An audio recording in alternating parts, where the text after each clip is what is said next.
बलि ने पहले अपना सामर्थ्य दिखा दिया, पूरे विश्व पर अधिकार प्राप्त किया। अब उसके मन में हुआ कि जो मेरे पास है वो मैं वितरित करूंगा, बांटूंगा। और महाराज श्री कहते ये यज्ञ कर्म जब कर रहे थे बलि, तो उस यज्ञशाला में भगवान को प्रकट होना पड़ा। तो कर्म की पूर्णता, यज्ञ कर्म की पूर्णता क्या है कि भगवान को आना ही पड़ेगा, उस यज्ञ कर्म को धन्य करना ही पड़ेगा। आप देखें सभी लीला में भगवान में आप देखेंगे जहां भी यज्ञ कर्म होगा वहां प्रभु को, भगवान राम का प्राकट्य हुआ यज्ञ के द्वारा हुआ, हमारी श्री किशोरी जी का प्राकट्य हुआ तो वहां भी महाराज जनक निष्काम भाव से यज्ञ कर रहे थे। और देखिए यहाँ हमारे महंत जी महाराज भी निष्काम भाव से ये ज्ञान यज्ञ कर रहे, तो प्रभु को अयोध्या से यहाँ आना पड़ा। और बलि बड़ा प्रभावित हुआ क्योंकि मांगने वालों की लंबी कतार, याचकों की, पर भगवान आए। देखिए ये बड़ा महत्वपूर्ण सूत्र है, देवियां सुनिए ध्यान से। और बलि बड़ा प्रभावित हुआ, पर किस रूप में आए प्रभु? क्या शंख चक्र गदा पद्म लेके पधारे? क्या वे धनुष बाण लेकर के पधारे? क्या वे मुरली लेकर के राधा रानी को लेके आए? नहीं, भगवान को अगर उस रूप में आए होते तो बलि पहचान ही जाता,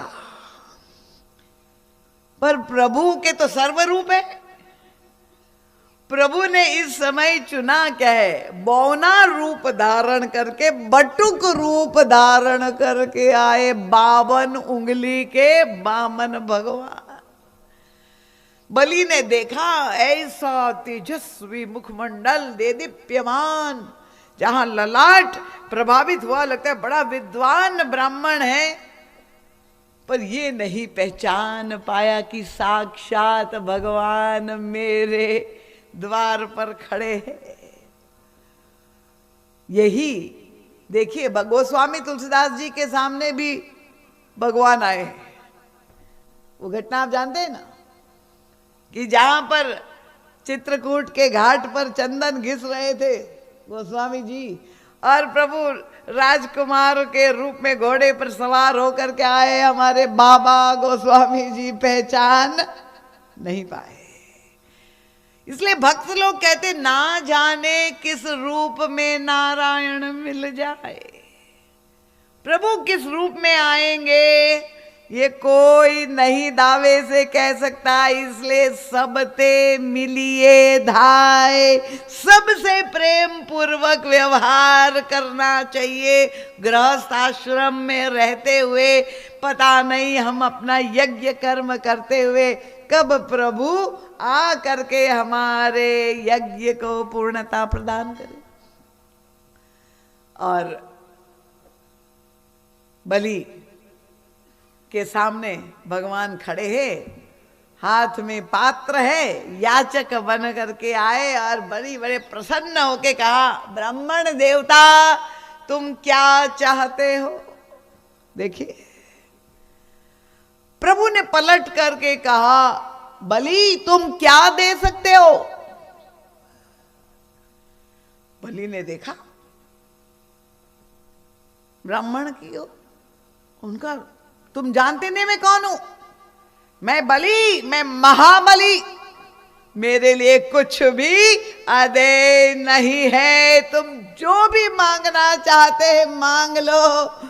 भक्तम भुवनम आकाशम अवनी, तुम जो चाहते हो मैं तुम्हें दे सकता हूं। देखिए दान देते देते, दान धर्म का एक स्तंभ है, 4 स्तंभ है, सत्य तप दया और दान। पर वो परम सात्विक कर्म करते हुए भी वो सत्कर्म का भी अभिमान व्यक्ति में आ जाता है। तो बलि कह रहा है कि मैं महाबली, इसके लिए कुछ भी आदेश नहीं है, तुम जो मांगना चाहते मांगो। प्रभु हंसने लगे, हंसी आ गई और प्रभु ने कहा, बलि मुझे कुछ नहीं, बस 3 पग भूमि चाहिए। अब बलि को हंसी आ गई, वो हंसने लगा प्रभु के सामने देख के। अरे ब्राह्मण देवता, आपको देख करके तो लग रहा था बड़े बुद्धिमान विद्वान है, पर आपकी मांग सुन करके मुझे संदेह हो रहा है आपकी बुद्धिमत्ता पर। आप क्या मांग रहे? देखिए, प्रभु जो संकेत कर रहे हैं वो बलि समझ नहीं पाया। विचित्र मांग थी, 3 पग भूमि, पर प्रभु क्या कहना चाह रहे थे? बलि को अनुभव करना चाह रहे थे, समझाना चाह रहे थे प्रभु कि बलि तुम दावा कर रहे हो तुम्हारे लिए कुछ भी अदेय नहीं है, तुम सब कुछ दे सकते हो, पर बलि तुम्हारे पास कितने पग है? कितने पग बलि के पास थे बताइए? 2 पग। देखिए, आप लोग समझ गए, बलि नहीं समझ पाया।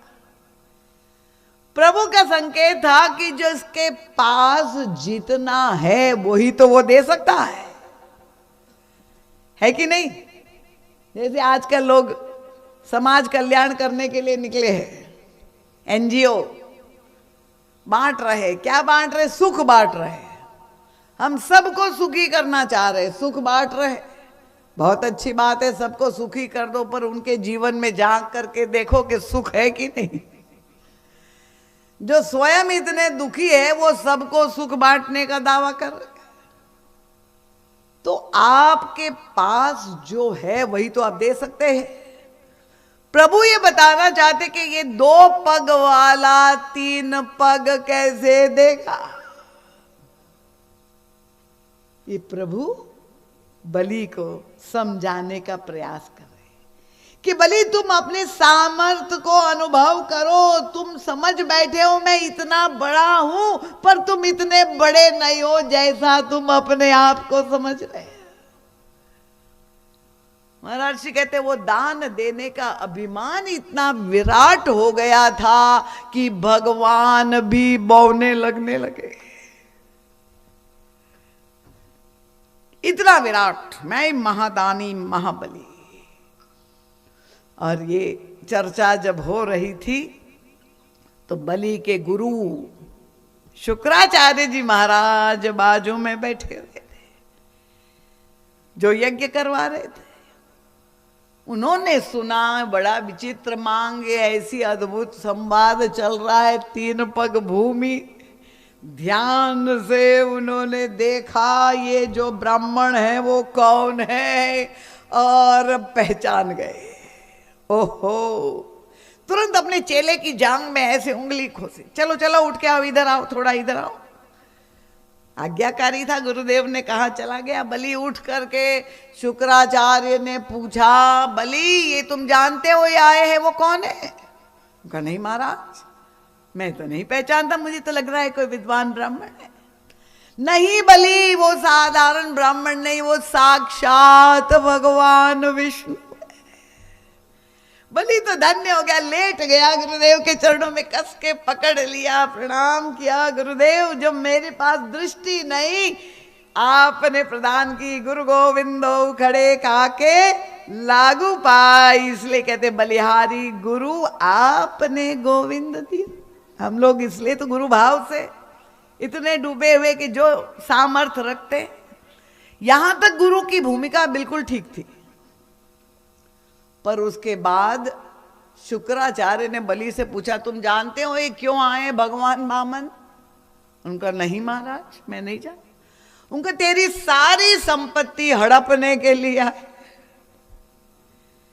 और इसलिए मेरी मानो चल करके कह दो तुम दान नहीं दोगे, लौटा दो। देखिए, यहीं पर गुरु अधूरा सिद्ध हो गया और शिष्य आगे बढ़ गया। गुरु पहचान करवा दे। महाराज श्री कहते रामायण में है दो आंखें, दो अंतर्दृष्टि। जैसे ये बाह्य चक्षु है हम सबके पास, वैसे हर व्यक्ति को दो अंतश्चक्षु प्राप्त है। वो क्या है? ज्ञान विराग नयन उरगारी। एक ज्ञान का नेत्र, एक वैराग्य का नेत्र, अंतश्चक्षु। तो भगवान को पहचान तो लिया शुक्राचार्य ने, तो ज्ञान का चक्षु तो बिल्कुल ठीक था, पर ये दूसरा चक्षु। अब गुरु का कार्य क्या है? पहचान करवाने के बाद गुरु शिष्य को ये उपदेश देता है, प्रेरित करता है कि तुम शरणागत हो जाओ, सब कुछ गुरु चरणारविंद में समर्पित कर दो। पर यहां गुरु कह रहा है मत दो, दान मत दो। और यहां पर महाराज श्री कहते ऐसे शुक्राचार्य क्यों मत दो? क्योंकि चिंता यही हो गई, गुरु जी को आसक्ति हो गई, ममता हो गई अपने चेले की संपत्ति से। यह आसक्ति शब्द बड़ा विचित्र है, आप जानते हैं। संसारी व्यक्ति नहीं, महाराज श्री कहते जो कभी भी आसक्ति है वो आसक्ति है। बड़े बड़े महापुरुषों को नहीं छोड़ती ऐसी राग ममता। चेले के धन से हो गया, अगर चेले का धन चला गया तो मेरी पूछ मेरी पूजा कैसे होगी? बलि को कहा मत दो दान, भगवान आए हैं। देखिए महाराज जी तुलना करते हैं, ये दैत्याचार्य, दैत्य गुरु है शुक्राचार्य, और मृत संजीवनी मंत्र के ज्ञाता है शुक्राचार्य, इतने बड़े विद्वान। बृहस्पति जो देव गुरु है उनको इतना ज्ञान मृत संजीवनी का नहीं जो शुक्राचार्य को है। पर अंत तो गत्वा यही बुद्धि की दरिद्रता।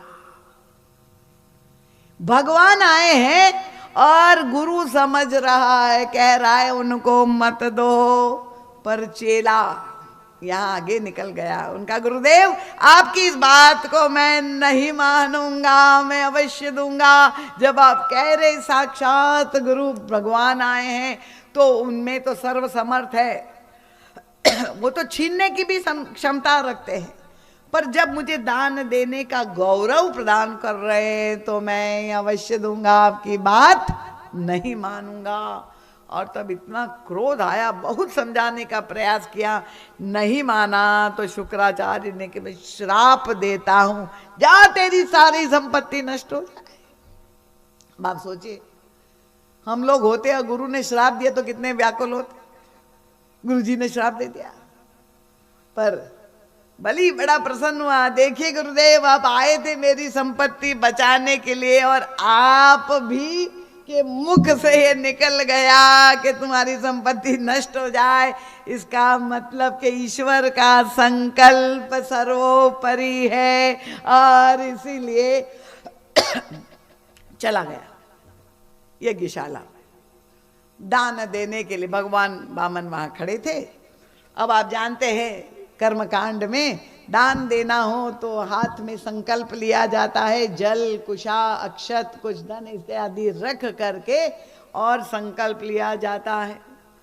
भगवान ने जो है बलि के हाथ में सब वस्तुएं रखी और जल डालने के लिए जहाँ लुटिया पड़ी थी जिसमें जल था उसको उठाया, तो जब टेढ़ी की तो टोटी से जल नहीं गिर रहा है। भगवान अंतर्यामी प्रभु समझ गए, मनी मन मुस्कुरा रहे। क्या किया, हुआ क्या था? ये शुक्राचार्य ने श्राप तो दे दिया, पर जैसे कुछ माता पिता बच्चों से गुस्सा नाराज होकर जा मर जा, बहुत समझाते नहीं मानता कि जा मर जा, कह दे, चाहते थोड़ी है कि मर जाए, तुरंत भागते हैं उसके पीछे के कैसे ही बच्चे को बचा ले। ये शुक्राचार्य ने कहा कि नहीं, क्या करूं, मायावी थे, राक्षसों के पास शक्ति, सूक्ष्म रूप बना लिया और लुटिया टोटी के मुख में जा करके बैठ गए कि ना जल गिरेगा, ना संकल्प होगा, और ना दान होगा, और ना मेरे चेले की संपत्ति जाएगी। देखिए, ये गुरु, दैत्य गुरु शुक्राचार्य की बुद्धि की दीनता है, भगवान के संकल्प को बदलने का प्रयास। अतः प्रभु ने बड़े कौतुक की, वहां कुशा घास पड़ी थी, कुशा का अग्रिम भाग बड़ा नुकीला होता है, तो जैसे कोई कचड़ा फंस जाता है तो कोई नुकीली वस्तु डाले साफ हो जाएगा। प्रभु ने वो कुशा घास लाई गई थी शुक्राचार्य के द्वारा ही, उसी कुशा को लेकर टोटी में जहां डाला तो क्या हुआ, वो शुक्राचार्य जी बैठे थे लपक के वहां, और वो कुशा नुकीली सीधे उनकी आंख में घुस गई, उनकी आंख फूट गई, एकाक्ष हो गए, फड़फड़ा के बाहर निकले और भगवान से उलाना दे, आपने मेरी आंख फोड़ दी, जैसे हम लोग करते हैं ना, कुछ भी विपरीत होता है, आपको क्या सूझी थी, मेरे ही साथ किया। महाराज श्री हमें संस्मरण सुनाया करते, चित्रकूट की यात्रा सब सारे भक्तों के साथ। एक देवी थी, थोड़ी स्थूलकाय, पीछे चल रही थी और ध्यान नहीं गया, केले का छिलका किसी ने डाला हुआ, फिसल गई तो वहीं से चिल्लाने लगे, भगवान मेरे ही साथ ऐसा क्यों किया। महाराज जी की अन्य शिष्याएं थी, उनका नाम, इनको क्यों नहीं गिराया, ये क्यों ना फिसली, मेरी टांग क्यों तोड़ी। तो सारा दोष तो हम भगवान पे ही मढ़ते, हमसे क्या गलती होती है तो हम देखते नहीं। और यही शुक्राचार्य ने किया, भगवान ने कहा महाराज आपकी एक आंख तो पहले से ही फूटी हुई थी। कौन सी आंख? उनका आपकी वैराग्य की रहित थे आप पहले से, वैराग्य की आंख, ज्ञान की चक्षु तो ठीक था पर वैराग्य की आंख तो फूटी थी, कोई जान नहीं पाया। अब संसार के सामने प्रकट हो गया कि आप वैराग्य रहित ज्ञानी। और तब संकल्प ले लिया गया, ठीक है, जल गिर गया। अब प्रभु ने कहा कि 3 पग भूमि, बलि ने संकल्प दे दिया। अब क्या हुआ देखिए, यज्ञशाला पे दृश्य बदल रहा है। अभी तक बलि बैठा हुआ विराट लग रहा था, प्रभु इतने बावने छोटे से, पर जब संकल्प हो गया अब प्रभु नापना शुरू कर रहे हैं, और जब नापने लगे तो प्रभु बामन से विराट होने लगे। अब भगवान की सर्वरूपता का दर्शन बलि की यज्ञशाला पे हो रहा है। महतो महियान रणो रणियान, वो छोटे से छोटे भी हो सकते, बड़े से बड़े भी हो सकते। प्रभु बढ़ना शुरू कर दिया और इतने विराट हो गए कि एक पग में सारी भूमि नाप ली, एक पग में। दूसरे पग में पूरा अंतरिक्ष, पूरा ब्रह्मांड नाप लिया। जब अंतरिक्ष भी नप गया, प्रभु ने कहा बलि तीसरा पग दो। अब स्थिति क्या थी? सारे राक्षसों ने, दैत्यों ने देखा, वो धनुष बाण उठा लिया, बलि से कहा लड़ना पड़ेगा, ये कैसे चलेगा। लेते समय बामन बन के और नापते समय विराट बन गया, हमें लड़कर युद्ध न करना है। बलि ने कहा नहीं, जो भगवान की इच्छा है वही होगा। ये सुमति अचानक कहां से आ गई? क्योंकि उसी समय उनके पितामह प्रहलाद वहीं पे आ गए। प्रहलाद का पौत्र है बलि, और प्रहलाद जी क्योंकि भक्ति के संस्कार भी थे उनमें, तो वो संस्कार उस समय उदित हो गए। प्रहलाद ने इंगित किया, भगवान ने कहा तीसरा पग दो, बलि को बांध लिया। 2 पग में सब कुछ नप गया। प्रहलाद जी ने संकेत किया, बलि ने कहा प्रभु मेरे पास कुछ भी देने को नहीं है। अब भगवान विराट हो गए, बलि बामन बन गया। देखो दृश्य बदल गया। बहुना साहब बलि खड़ा है, हाथ जोड़ के, देने को कुछ नहीं है। जो दावा कर रहा था मैं कुछ भी दे सकता हूं, आज खड़ा हुआ, कुछ देने को नहीं है। प्रहलाद पितामह ने संकेत किया, उन्होंने कहा प्रभु एक मैं ही बचा हुआ, प्रभु मुझे नाप लीजिए।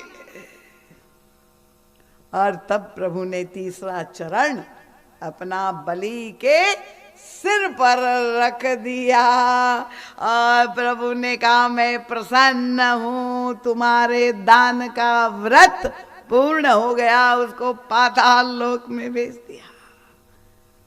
महाराज श्री कहते हैं बलिदान का मतलब क्या है?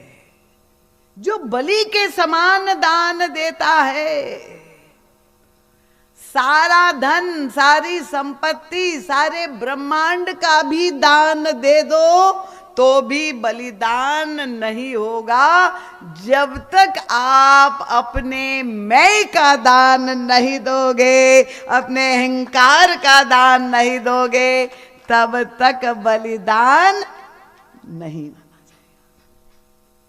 तो ये भक्ति मार्ग में बलिदान का मतलब क्या हुआ? जब तक मैं है और मेरा है तो वो बंधन का हेतु है। मुक्ति कब मिलेगी? जब आप मैं का दान दे दो।